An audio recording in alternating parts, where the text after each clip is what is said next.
Like, what is leadership? I remember having Jimmy Johnson stop by here, one of the great football coaches of all time.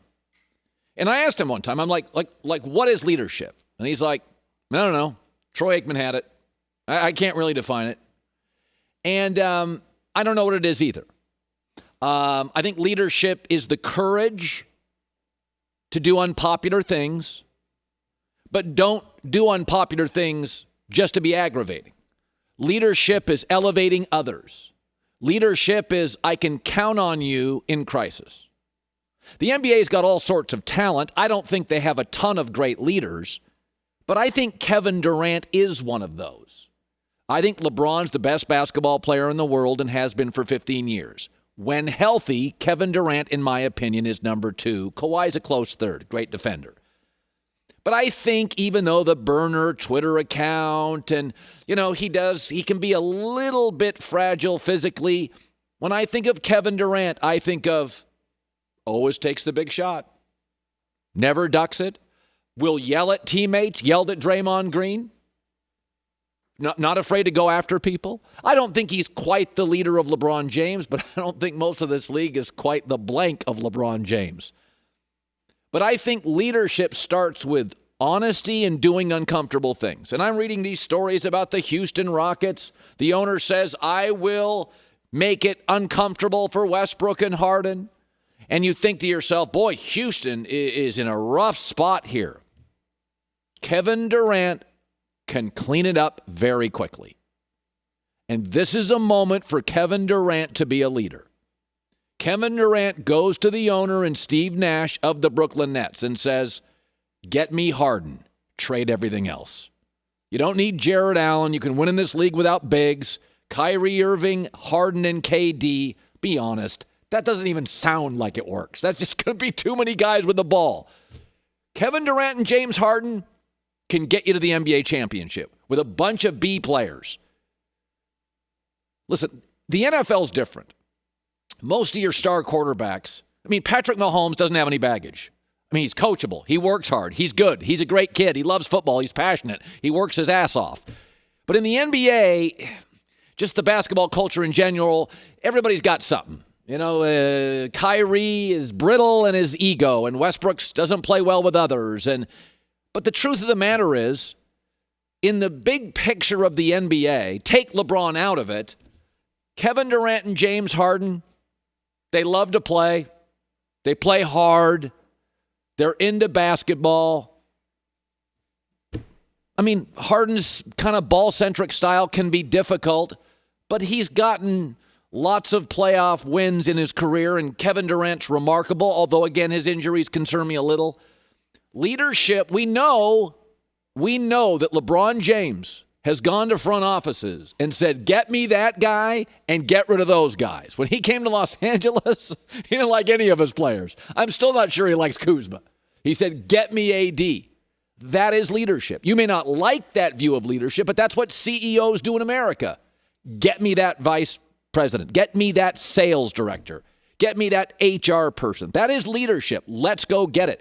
And LeBron has never been shy. Go to an owner, go to a GM, go. I need that. I don't like that. Kevin Durant, this is your moment. You can be a nice guy. You can be well-liked. James Harden and Kevin Durant feels like a finals to me. Make it happen. LeBron would. And I think I do think KD's got good leadership skills. I really do. Sometimes he gets, the little Twitter burner thing, whatever. LeBron's on social all day anyway. Some guys are into it. NBA guys are into it. But this, to me, is a moment. Because the rest, it looks like Houston's in a really tough spot. They wouldn't be if KD went to the owner and just said, let's get Harden, give him whatever they want. Give him Kyrie, give him 5 first-round picks, give him Jared Allen, give him a guy off the bench. You'll figure out in the NBA, you get LeBron and AD, they just won a championship without a dependable third scorer. Joy and I watched it. It was on television. We were literally all year like, who's going to show up? It was like Rondo all year was a mess. And then Rondo in the finals, you're like, okay, it was Rondo. You get 2 great players. You get LeBron and AD. You just figure the rest of the crap out. You get Harden and KD could make this happen today. Give them everything. Get me Harden. That's leadership. It's uncomfortable. You'll get flack. But in this league where even the star players all have, outside of LeBron, there's a little baggage here and there. KD doesn't have a lot. And Harden, I'll take his. He plays hard. He plays every night. He gives me 32 a night. And by the way, he makes an effort on defense. He's not a great defensive player, but down low, he'll put his butt on you. He gives an effort. I'm okay with that. Kyrie doesn't. Yesterday, by the way, Chris Broussard said KD likes James Harden a lot.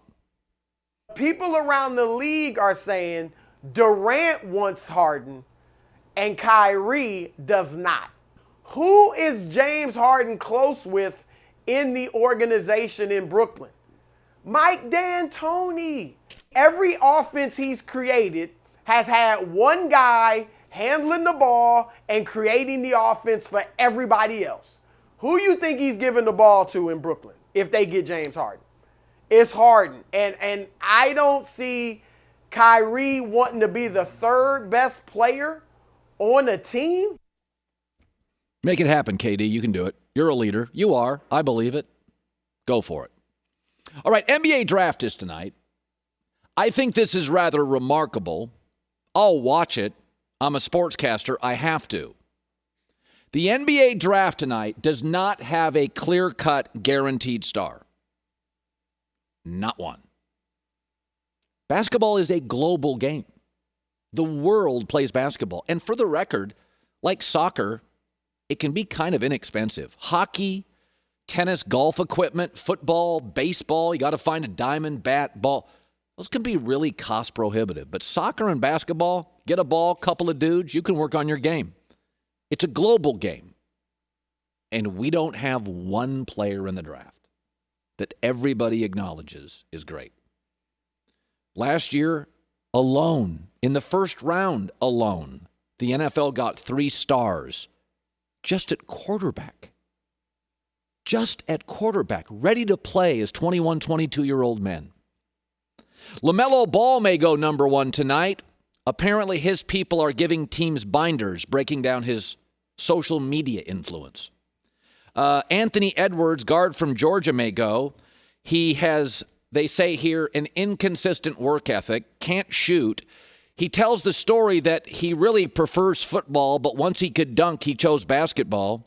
So they asked him, when did you really get into basketball? He said, I'm still not really into it. If I were drafted by the NFL tomorrow, I'd let basketball go. He also says he wants to get into music. Oh, boy. I'm not blaming the kids here, but I think we have something going on in our country in the basketball and football cultures, and I prefer the football culture. It does not coddle and it does not worship. Kyler Murray is great. He had to transfer. Russell Wilson's amazing. He had to transfer. Aaron Rodgers had to go to a junior college. Baker Mayfield had to walk on twice. Tom Brady was told, you're not good enough. We'll draft 6 quarterbacks over you. The basketball culture in America is increasingly, and it's getting worse, worshiping coddling. Find an 18-year-old or earlier, according to reports I hear about shoe companies, and get them paid. The football culture is about building men emotionally and physically. This past NFL draft, they could not hold it in a city, although I got to tell you, I loved it in Chicago, I loved it in Philly, I loved it in Nashville. I like the traveling NFL draft. I think it's really cool. But instead, they did it on Zoom calls and meetings in houses, and it was remarkable. Young men surrounded by family, crying, changing lives, oh, so ever grateful for the opportunity to play a great game. They weren't handing you a social media binder. They weren't saying, yeah, I kind of prefer hoops. Football's culture builds things. They build young men into 22-year-old men who are a little more grateful, a little more humble, a little more thankful, and frankly, a lot tougher and more focused. I don't blame the kids on basketball. If I was 15 years old and somebody gave me a briefcase of money in my situation and I was told I was great and it was swag and it was shoes and it was YouTube, I couldn't handle it. Who am I kidding? I'm not sure if I can still handle it. I don't blame the kid. I blame the culture of basketball, which is too coddling and worshiping and YouTube driven. A social media binder? I'd play football if they drafted me? It's allowed. In football, it's not about finding you and paying you. It's about finding you and building you. The development in football is remarkable. I live in Southern California. It's all over the country. I've seen it in Houston, Atlanta. The quality of football coaching is so good. And it's not about just the kid. It's about the culture and building him from a boy to a man. I know it sounds corny and melodramatic, but we have a global game, and we don't have one player tonight who's guaranteed to be good. The NFL's a domestic sport. That's the only place you get players. It's expensive. It's cost prohibitive. There's 7 rounds of players, and then half the league is undrafted. I like my sports to care more than just about money. I like them to care about the kid, emotionally and physically. I'll watch the draft tonight, but the top 2 players would scare the hell out of me. I don't want to know about your Instagram page. I don't know about Patrick Mahomes. I don't know about Kyler Murray's. I don't know about Joe Burrow's. I never knew about Andrew Luck. I know he needed to shave his beard. It was a mess. I don't want to know about that social media stuff. And by the way, if you don't love basketball, keep it to yourself. You're hurting yourself. Do a better job as an agent. He's a kid. He needs guidance. But I think we have a basketball culture that too often is broken and a football culture that's worried about the right stuff. Not only building up a kid's bank account, but building up the kid emotionally and physically. He's the host of First Things First, brought to you by Mercedes-Benz, the best or nothing, my buddy Nick Wright. I'm interested because I said to start my show today, if you give me KD and James Harden, you figure out the rest. I think KD is a leader. Yep. I do think he's a leader. Nobody's perfect outside of LeBron in this league, but Harden plays hard. He plays every night. He will try to defend. He's a great scorer. He dribbles too much, blah, blah, blah. But in the end, to me, Kevin Durant should go up and just say, get me Harden. I don't even care if I start from scratch. Give me North Carolina's team. I don't care. So that's my theory on Harden, KD, it's like LeBron AD. Everything else floats. Just they'll make it work. And then you just ship Kyrie to Houston. Am I nuts on that? Well, it's not that you're nuts. I actually think you're closer than the folks that think the Nets have any realistic chance of getting Harden with a package centered around Karis LeVert and Spencer Dinwiddie. And no disrespect to those players, but they're 26 and 27 years old. The picks you would attach to it are going to be borderline useless because you would have Kevin Durant and James Harden on the team, so the team would be excellent. If the Rockets are going to move on from Harden, if they've made that decision, and I don't believe they have, but if they have, you have to get a star and picks. Yes. So you've got to get Ben Simmons, or you've got to get Michael Porter Jr., or you call up Utah. Now, I don't know if James Harden would agree to set foot in Salt Lake City for more than a night, but Donovan Mitchell for James Harden could be interesting. Yeah. Just like Kyrie for Harden, I agree with you, would be interesting. Kyrie is the reason that this does not fit for the Nets. Right. Is Kyrie does what Harden does at a lower level and is far more drama. And so I can't report what Chris Broussard reported yesterday with sources. I can just report it with logic and reasoning. Of course Kyrie doesn't like the idea of James Harden coming there. He didn't want to be the little brother to LeBron, so he left a great situation. Now he's going to want to be the third kid when 2 guys are clearly better than him at what he does best. So I love the idea of KD and Harden as a pair. I don't think it makes a ton of sense with Kyrie there, but I don't know if they're allowed to trade Kyrie because KD picked the coach. He picked DeAndre Jordan. He seems to be trying to pick Harden. I don't know if KD wants them to move on from Kyrie before they've even played a game together, but that is probably the best trade they could make, Colin. By the way, speaking of trades, I remember years ago when the Lakers got Pau Gasol, I remember being in a window seat on the airport. It wasn't Twitter. It was like on the interweb. And I remember sitting there on the plane going, how did they get Pau Gasol? I don't understand this. That should be illegal. So Dennis Schroeder is not Pau Gasol. But I looked at it and thought, LeBron gets a 27-year-old who's 18 a game, probably more with LeBron, and they get rid of Danny Green's contract and they give up a 28th pick. Am I nuts on this? That is the most underreported trade. This makes the Lakers a prohibitive favorite to win again, right? So I think it's a great trade. Also, I hadn't realized how long ago the Lakers traded for Pau Gasol, but it was back when Colin Cowherd wasn't flying private. So wow, it's a long time ago, America. No, I think it's a great move. I think this is such a better move than the reported 28th pick, Danny Green and Kuzma for DeMar DeRozan.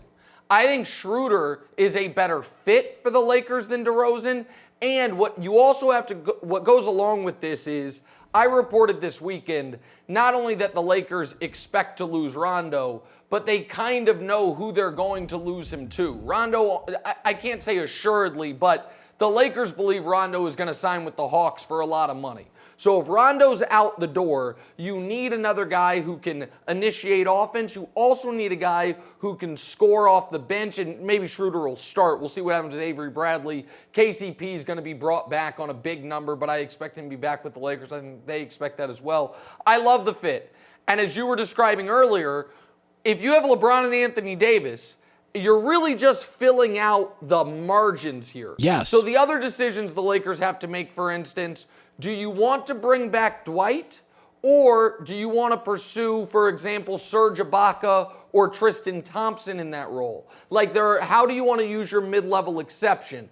Those are the types of things they have to do, but they've got 90% of the puzzle solved with LeBron and AD, but I think Schroeder is a really good piece, and it did kind of get lost in the Harden news and the Bucks trading for Drew Holiday, which is a signal to the whole league. They think they've got Giannis in the bag. Yeah. You don't trade away 3 future picks unless you believe Giannis is re-signing here in a few weeks with you.